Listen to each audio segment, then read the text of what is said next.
Olá, pessoal. Eu sou a Carolina Moreira, sou coordenadora do projeto Our Blue Hands. É um projeto focado na capacitação de redes de monitoramento colaborativo de microplástico e, consequentemente, poluição por plástico.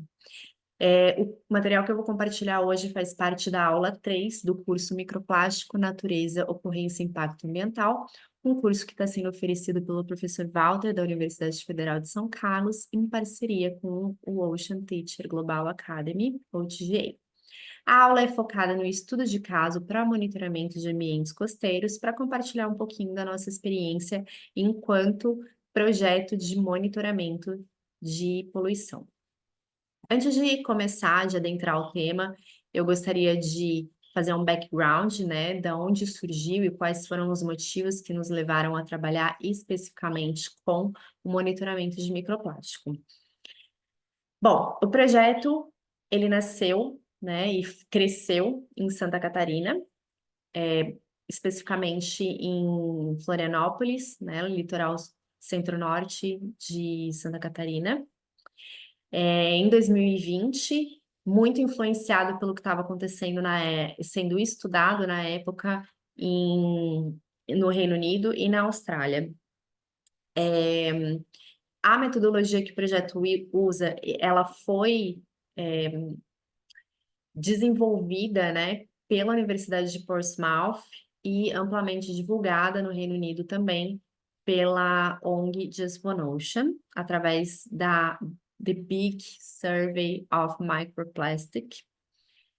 E também nós tivemos muita influência do que estava sendo estudado pela AusMap, que também desenvolveu uma metodologia aí contextualizada para o tipo de ambiente que a Austrália tem. Também durante 2020 nós tivemos o início da década dos oceanos e com isso, participando dos workshops regionais, nós começamos a identificar algumas das lacunas mais importantes para a criação desse projeto. Então, dentre as problemáticas, né, que nós percebemos foram principalmente, né, o aumento da quantidade de resíduos descartados incorretamente no ambiente, né, a produção do resíduo em si, a deposição e a fragmentação desses resíduos plásticos descartados no ambiente. E também pouco se sabia sobre, né, os contaminantes que vêm embutidos aí, seja no fragmento ou na matéria-prima do plástico, que ficam absorvidos e depois se soltam no ambiente, na areia, na água, ao longo dos anos. E a gente está falando aí de contaminantes como metais pesados, poluentes persistentes, entre outros.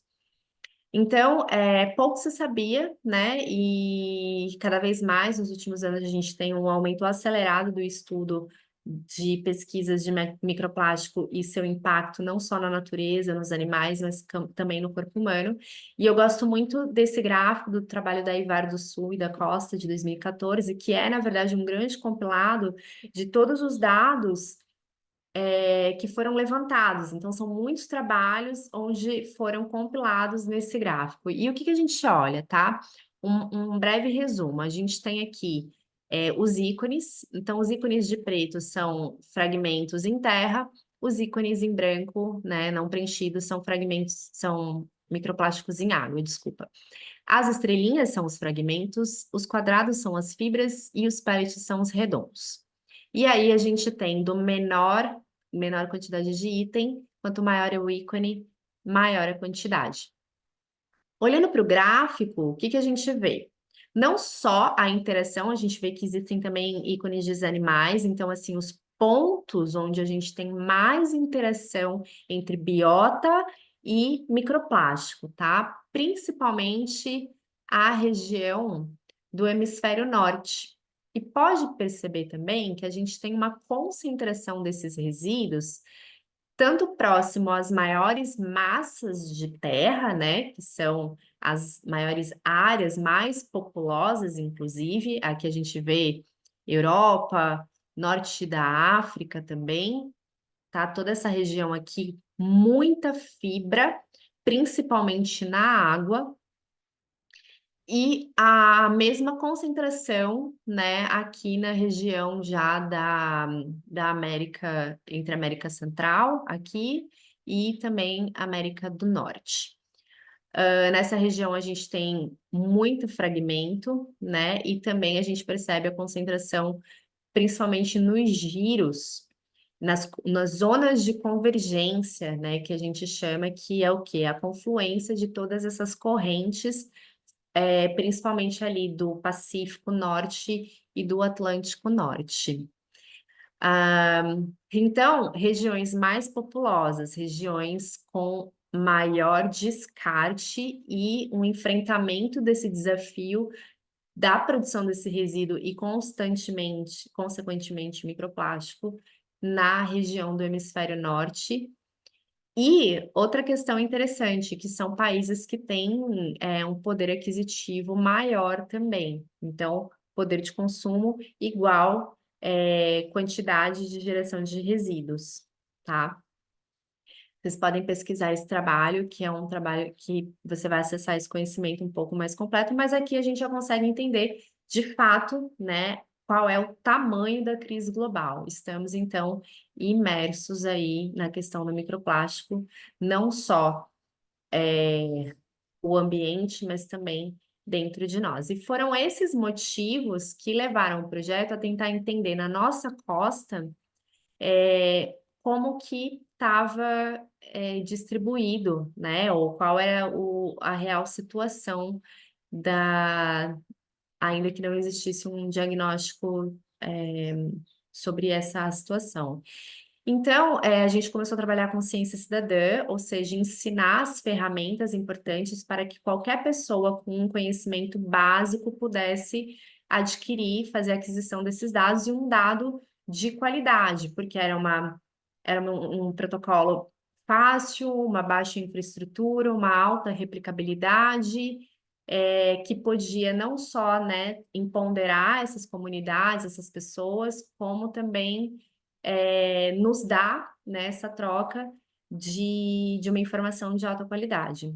Trabalhando aí também alguns ODSs, né, principalmente a questão de geração de renda para comunidades tradicionais que querem trabalhar, né, nessa área, que querem fazer algo para a sua comunidade, fortalecimento das parcerias também, porque a gente trabalha muito nesse eixo de formar as redes, então fortalecer essas parcerias que estão ali na nossa volta.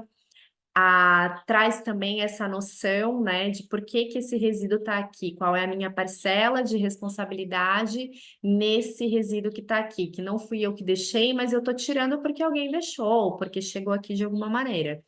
E também a vida debaixo d'água, e a educação de qualidade. Enfim, a gente conseguiu aí juntar alguns UDSs que são importantes, né, para a gente ter uma comunidade, uma sociedade um pouquinho mais sustentável.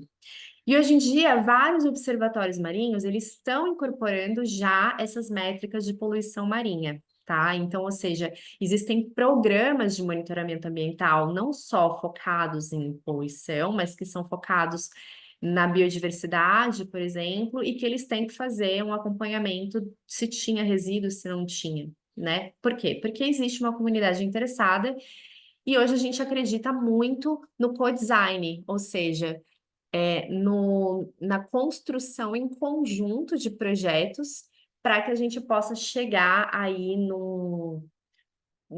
em algo que seja bom, né, tanto para os pesquisadores, para os gestores, quanto para as comunidades. As nossas experiências, então, têm sido pautadas no que a gente está trabalhando no litoral sul de Santa Catarina, né, e alguns outros pontos do litoral do Brasil, mas também em ilhas no arquipélago de Cabo Verde, o que está trazendo uma noção muito interessante, principalmente do que acontece, qual é a diferença, né, entre o que a gente tem em ilhas, que são regiões menores, do que a gente tem em praias continentais. E já adianto a vocês, encontramos muito mais microplástico em ilhas do que, não que não encontre nas praias continentais, mas muito mais em ilhas do que nas praias continentais, tá? Então, basicamente, a gente tenta, né, disseminar essa estrutura padronizada que é replicável para monitorar o acúmulo de microplástico, principalmente em sedimento arenoso.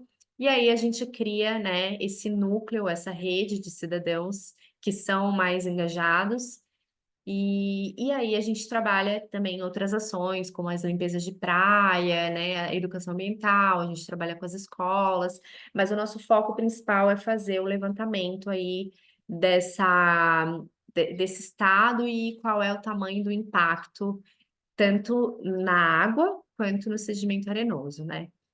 Então, de 2021 a 2023, a gente teve uma grande expansão, a gente escalonou bastante, justamente porque era uma necessidade, né, que a década trouxe, e a gente entendeu que era um nicho que estava faltando mesmo, expandir uma rede de monitoramento, e aí ela teve grande adesão de parceiros ao longo do tempo, né? Então, aqui a gente vê alguns parceiros no Brasil, parcerias em Cabo Verde, e alguns prêmios também que a gente recebeu nos últimos anos, né? Alguns grants.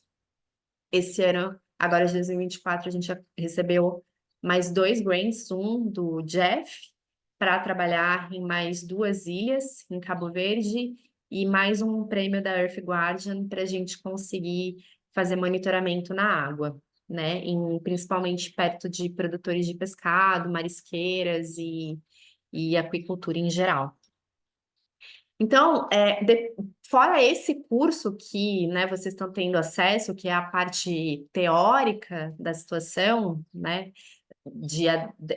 que na verdade é um balizamento teórico, né, é um nivelamento para saber, para você ter acesso à parte básica, e aí depois disso a gente faz um treinamento presencial, ou seja, a gente passa a metodologia para os grupos que são interessados em aprender a coletar essa informação. E aí tem a saída de campo, depois a gente faz uma análise e a triagem, e existem, né, essas ações desdobradas que eu comentei, e aí a gente tem a partilha final, geralmente ela vem a seguida de uma relatoria, né, sobre todo esse trabalho, e também a estatística, e, enfim, todas as informações que a gente precisa para a tomada de decisão. Então, basicamente, as soluções do projeto vêm desde o treinamento dessa rede, a gente tem um período da aquisição de dados, aí a gente vai trabalhar esses dados que entram. Conforme esses dados vão entrando, a gente vai o quê? Fazendo a curadoria e vai transformando isso numa informação fácil do gestor ou da comunidade entender, e aí fica pronto, né, essa fotografia para tomada de decisão. Por isso, o nosso eixo é muito o projeto que traz esse viés da ciência cidadã, a comunidade, as redes técnicas, né, e os gestores. Por quê? Porque é importante que esse eixo caminhe junto, para que a gente possa, de fato, ver alguma coisa acontecendo, né? Então, a gente precisa o quê? Saber que a gente passou uma informação completa para que o gestor saiba o que fazer nos próximos passos. Então, eu queria agora, né, compartilhar um pouquinho dos resultados que a gente teve no último ano de 2023. Então, foram ao todo aí 6 meses entre pilotos, né, e outras ações, mas principalmente focada em areia, tá? Então, essa é a capa do relatório, ele está disponível no site da Our Blue Hands, que no final da apresentação vai estar lá o link do site. Esse grant, ele foi financiado pela Experiment, que é uma plataforma onde a gente apresenta os nossos projetos científicos, né? E a gente tem aí pessoas que querem apoiar. Então, ele fica aberto uma campanha durante um tempo, as pessoas vão doando valores até fechar o valor total que você precisa para desenvolver a tua campanha. E foi super legal, porque dentro desse valor a gente conseguiu pagar, né, 3 equipes para fazer um monitoramento, e uma das equipes, elas tiveram o suporte dos órgãos ambientais municipais, então o suporte do INES em Itajaí e a equipe, o suporte da FAMAB em Bombinhas e as equipes, o suporte do IMA e em Florianópolis, né, Santa Catarina, e a equipe. E aí, em Garopaba, em Ibituba, eu fiquei responsável por fazer essas coletas. Então, o desenho amostral, basicamente, ele durou 3 meses, né, de maneira quinzenal. Então, foi um esforço amostral bem intenso, mas a gente teve um resultado super legal.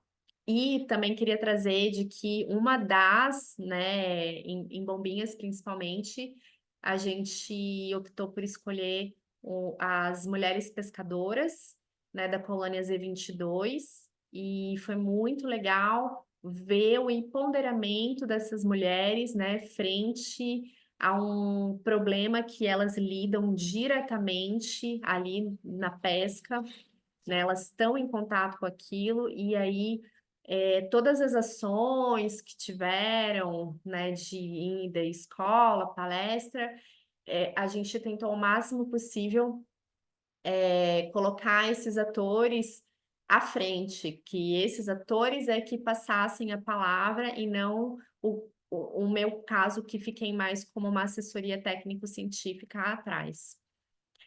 Então, assim, essa, né, foi a base do experiment.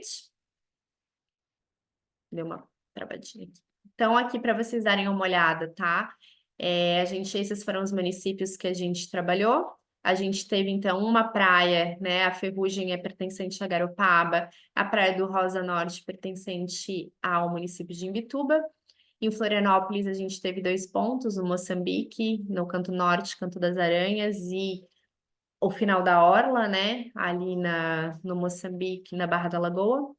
Em Itajaí nós tivemos a Praia Brava, Cabeçudas e Atalaia. Em Bombinhas a gente tentou pegar o máximo possível o mar de dentro, né? Praia da Tainha, Zimbros e algumas coletas ali em Canto Grande também no mar de fora.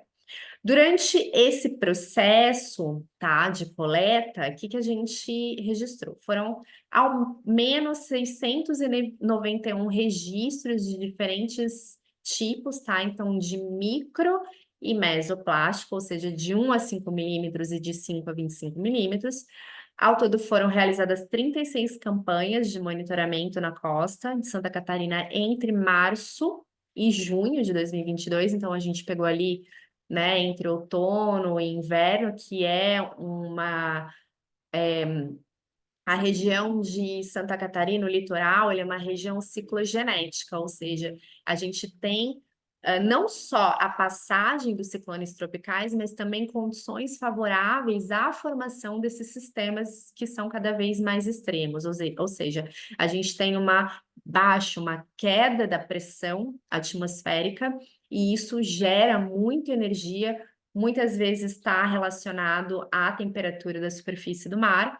Então, a gente acaba tendo o quê? Uma alta energia de ondas, e a gente tem também uma intensidade dos ventos. Ventos, muitas vezes, já direcionados do quadrante sul. Então, é uma época muito interessante da gente entender qual que é essa dinâmica, essa hidrodinâmica nas praias, já que a gente tem um litoral recortado e diversos ecossistemas, né? A gente tem a realidade das dunas, a gente tem praias que são mais abrigadas, a gente tem praias que são mais expostas, né? Se a gente for olhar aí o nosso desenho amostral, a gente consegue ver que a gente tem praias de diversas, né, posições, direcionamentos, reflectivas, dissipativas, intermediárias, ou seja, que recebem essa ondulação e que recebem sedimentos, e que cada sedimento, né, e também resíduo é trabalhado e fica ou não depositado de uma maneira diferente, tá? Bom, foram um total de 1.289 unidades de plásticos, né, nessas 11 praias monitoradas. Os maiores registros foram em abril e em maio, justamente meses de transição aí, né, de outono. Os microplásticos secundários, eles foram encontrados com mais frequência na areia, tá, do que os fragmentos de menores tamanhos, ou seja, muito relacionado com o descarte, a deposição desses fragmentos maiores, né? Os secundários, a gente está falando de vários tipos, né? Mas principalmente fragmentos, tá? Mas eu poderia estar falando também de isopor, né? De poliestireno, poderia estar falando de, de filamentos, ou seja, tudo que é secundário, né? Tudo que é plástico, mas não é plástico primário, ou seja, não é o pellet, né? Ou o biobead, microbead, que são microesferas utilizadas também para produtos de limpeza de pele, higiene pessoal, né, em geral. Bom, vamos dar uma respirada. Até agora bombardeei vocês de informação, mas, né, então, primeiro aqui, só recapitulando, a gente falou um pouquinho sobre o background do projeto, o porquê que a gente resolveu focar na rede de monitoramento, quais são os benefícios, né, de ter uma rede de monitoramento de ciência cidadã e como que funciona um pouquinho, por qual que são as vantagens, né? E daí como funciona, né, todo esse processo, ou seja, desde dos cursos básicos, teóricos, práticos, né, todo esse contexto. Agora a gente já está entrando um pouquinho na questão do experiment, que foi então esse trabalho que a gente desenvolveu ao longo dos meses, né, de outono e inverno de 2023. E aqui eu quero mostrar um pouquinho da metodologia para vocês, tá? É uma metodologia muito simples. Vocês veem que a gente está usando coisas. É um quadrante de PVC por um. A gente tem aqui, ó, um mini quadrante, pode ver que dentro tem um quadrado que está recortado de 10 por 10, que é daqui de dentro onde a gente retira 5 vezes essa amostra. Então, dentro do quadrante maior, a gente retira 5 vezes esse quadrantezinho menor, coloca aqui na peneira e com a ajuda do balde de água do mar, já filtrado, a gente peneira esse resíduo e separa ele aqui, né? Tudo que a gente encontrar de micro e mesoplástico, a gente coloca num vidro, né, de armazenamento. E aí a gente está falando de dos 5 quadrantes. Então, cada vidrinho vai ser um quadrante. Oh, desculpa. Não, tá certo. Cada vidrinho é um quadrante.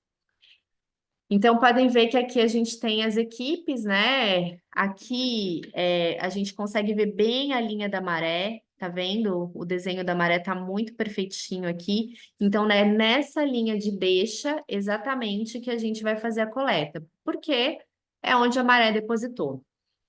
Eu estou buscando o que vem do mar. Se eu quisesse saber o que vem da terra, eu estaria focada numa linha média da maré diferente, né? Eu estaria talvez um pouco mais próximo da restinga e não tão próximo ali dessa linha de deixa recente, tá?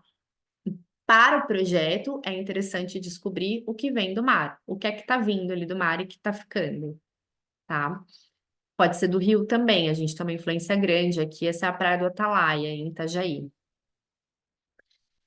Depois que a gente faz, então, né, essa coleta, a gente tem uma separação prévia, tá? Já ali, né, quando a gente coloca, tira daqui da peneira e coloca aqui, a gente já tem uma separação prévia, mas é aqui que a gente vai para triagem, tá? Então, lembra que eu estava falando sobre os tipos? Na nossa tabela, tá, que a gente vai anotar, a gente vai ter ali os nurdles, ou os pellets, tá? Pode ver que eles estão aqui. Cada nurdle, ele tem um tipo diferente. Ele pode ser cilíndrico, ele pode ser em formato de disco, né, achatado, ele pode ser cúbico, ele pode ser só round, ou seja, esférico. E o que isso muda? Isso muda porque eles são tipos diferentes de plástico, né? Ele é o polietileno, mas ele pode ser usado, ele pode ter alta densidade ou baixa densidade. E como que a pessoa vai saber disso? Primeiro porque ela vai comprar e vai estar escrito isso no plástico, no saco que ela comprar. Mas principalmente pelo barulho que faz. Porque eles usam muito para fazer sacolinha plástica, né? Entre outros materiais. Mas quanto maior a densidade, maior a gramatura dessa sacolinha plástica, ou seja, mais resistente ela é. É permitido produzir plástico, certo? Não existe nenhuma normatização que proíbe a produção do plástico. Então, você tem que ter o quê? Uma gramatura. Ele tem que ser um plástico resistente, que vai fazer com que ele dure mais para que, na hora certa, ele seja reciclado. Então, essa é a grande diferença do porquê que cada pellet tem um tipo diferente. E a gente anota na triagem esses tipos, tá? Então, aqui são os microplásticos primários, tá? Então, aqui a gente está falando de tipos e aqui a gente está falando de categorias. Por que que é importante isso? Porque quando a gente vai fazer a estatística, e vocês vão ver os resultados ali um pouquinho mais para frente, a gente tem que saber diferenciar. Ah, da categoria tanto eu tenho tanto tipos, né? Tais tipos. E da categoria X eu tenho tantos tipos. Então, aqui a gente tem filamentos, tá? Pode ver que a maioria deles é maior do que 5 milímetros, né? Eles são maiores do que 5 milímetros. Uma grande quantidade de fragmentos, e aqui a gente tem até macro, né? Porque é maior do que 25 milímetros. E aí a gente tem outros tipos de fragmentos. Aqui também é casca de tinta, de barro, que também é um tipo de plastificante. Então, a gente contabiliza como microplástico também, tá? Se a gente encontra. E aqui pode ver que a gente tem, ó, resíduos menores, ou seja, filamentos menores, certo? Vamos seguir. Vamos pro que a gente encontrou, então, de resultado aqui nesse piloto. Bom, então, a gente tem aqui, né, quantos registros, ou seja, quantos microplásticos, né, a gente encontrou e a abundância total. De longe, a praia do Atalaia foi a que teve a maior abundância. Seguida aí pelo Canto Grande, pode ver que são praias que recebem, tá, energia de onda, seguidas pela Praia de Zimbros, né? E aí a gente tem Rosa Norte e a Praia do Moçambique. Então, todas as praias que a gente tem energia de onda, tirando a Praia Brava de Itajaí, que eu acho que de todas que a gente citou aqui é uma das que tem realmente está mais exposta, são essas daqui, tá? Então a gente percebe que existiu, tá, padrões temporais de abundância de micro e mesoplástico, ou seja, de tempos em tempos eu tinha picos de abundância. Porém, as abundâncias máximas, que é o que a gente está vendo aqui, elas não foram iguais nem entre as praias próximas entre elas e nem entre praias com orientação geográfica ou impacto de onda semelhante, que é o que eu acabei de dizer. A Praia Brava, por mais que ela seja exposta, uma das mais expostas à energia de onda, ela ainda não teve a abundância total que o Atalaia teve. Ou seja, existe algum indicador de poluição que faz com que tenha mais microplástico no Atalaia do que na Praia Brava. E daí para onde a gente olha? A gente olha para o entorno dessa praia. A gente olha para a densidade demográfica, a gente vai olhar para dados socioeconômicos, ambientais, a gente vai olhar para os padrões antropogênicos. Então, o que que a gente tem no Atalaia que a gente não tem na Brava? Começar com a saída do rio, né? A foz do rio, Itajaí está ali. Então, a gente tem o quê? dois portos, né? A gente tem o Porto de Navegantes e a gente tem o Porto de Itajaí. Então, a gente tem, de fato, um indicador de que a proximidade da fonte poluidora é um indicador para a quantidade de abundância total de microplástico. Esse foi um primeiro resultado muito interessante que a gente encontrou nesse piloto. Lembrando que o desenho amostral desse piloto, ele foi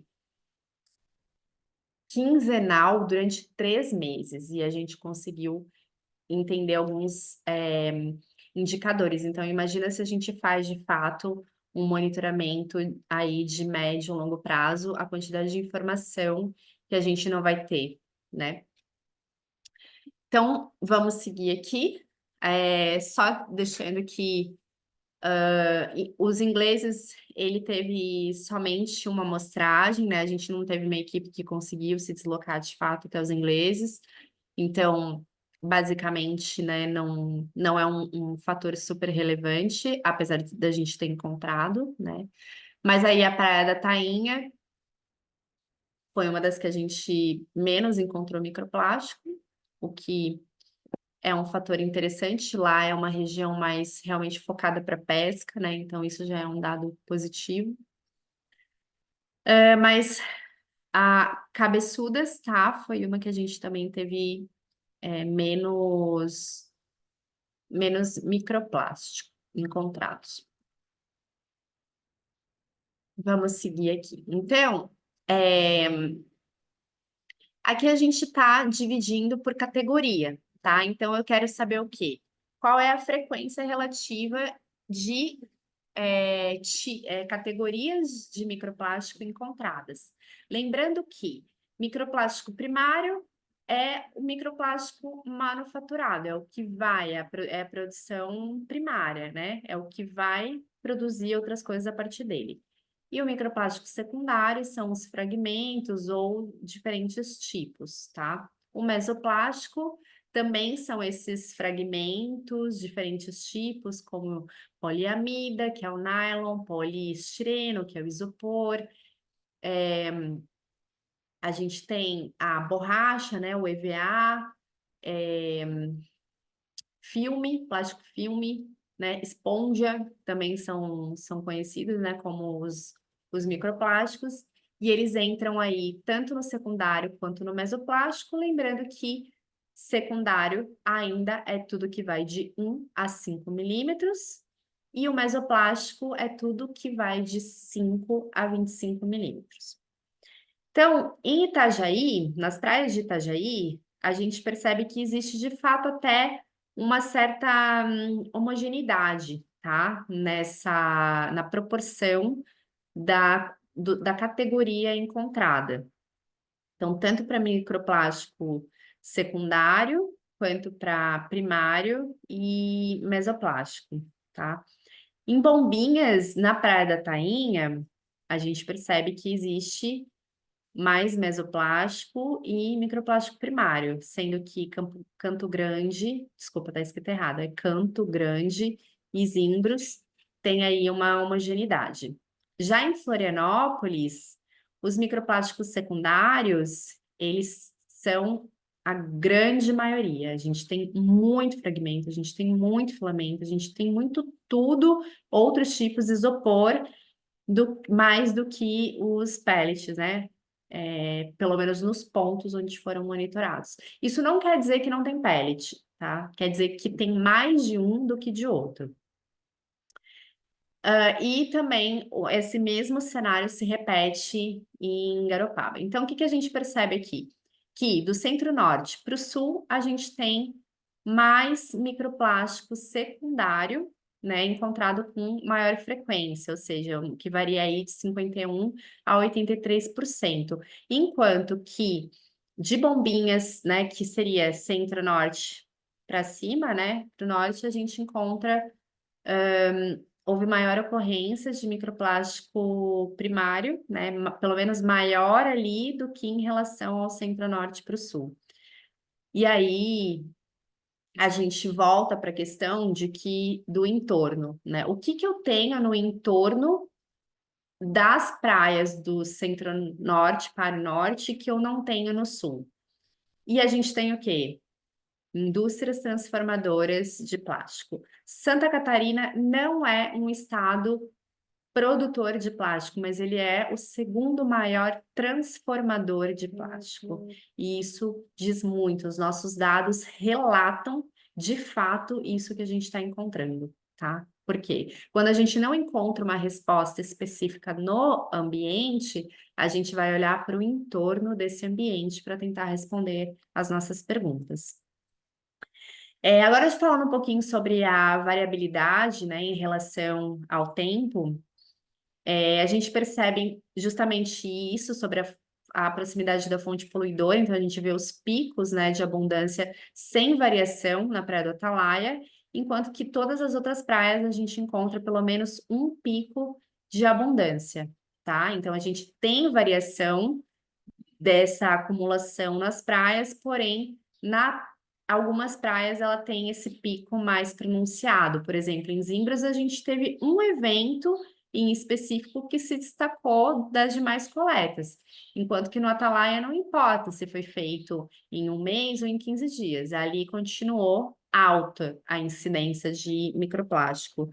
Então, esse é o tipo de resposta que a gente busca, tá? Entender quais são os padrões de acumulação e se existe diferença entre as praias. Existe diferença entre as praias? Quando é a maior diferença? Então, vamos olhar para elas, vamos ver o que é que está acontecendo e vamos trabalhar em cima dessa gestão desse resíduo aí nesse ponto, nesse foco. Então, aqui é mais para mostrar para vocês, né? O gráfico ficou um pouquinho pequeno, mas aqui a gente está falando dos pellets, tá? Em relação, né, à distribuição aí do microplástico primário. Deixa eu ver se eu consigo dar um zoom, se ele vai ficar estranho. Tá, então aqui a gente tem, tá vendo, ó, o microplástico primário, microplástico secundário e o mesoplástico. E aí a gente tem aqui o tipo de plástico, né, por unidade. Então, de março a junho, nas praias de Santa Catarina, a gente encontrou maior quantidade de microplástico primário de Nurdles, tá? Do que outros tipos de microplástico. Enquanto que aqui a gente encontrou maior quantidade de fragmentos em relação à quantidade de isopor. E de mesoplástico também, a gente encontrou mais fragmentos do que outros tipos de mesoplástico. Então, esse gráfico aqui, na verdade, perdão, está mostrando a diferença, né, entre os tipos da mesma categoria, tá? Pode ter ficado um pouquinho confuso, mas é basicamente isso. Dos tipos, o que eu mais encontrei? Encontrei mais pellet, microplástico primário pellet. Do secundário, eu encontrei mais fragmento do que isopor, por exemplo, e no mesoplástico também, mais fragmentos do que outros tipos. Estamos finalizando, tá? Espero que esteja ficando claro para vocês. Vamos dar mais uma respirada para a gente ir agora para uma finalização, tá?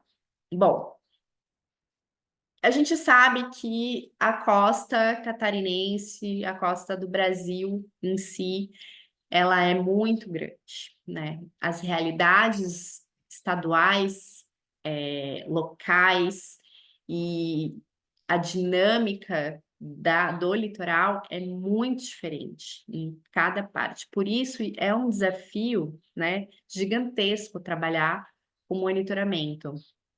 Por isso que a criação de redes colaborativas, né, que conversem entre si e que ajam pontualmente, é muito mais fácil de criar e de manter do que você fazer um programa de longa duração, tá? Porque exige realmente muito recurso e tempo e mão de obra para você conseguir fazer a aquisição desses dados.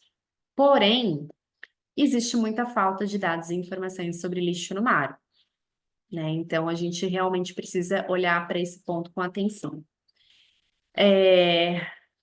A partir do monitoramento de médio e longo prazo, isso que eu mostrei para vocês foi uma fotografia básica e mínima, né, sobre um monitoramento de curto prazo.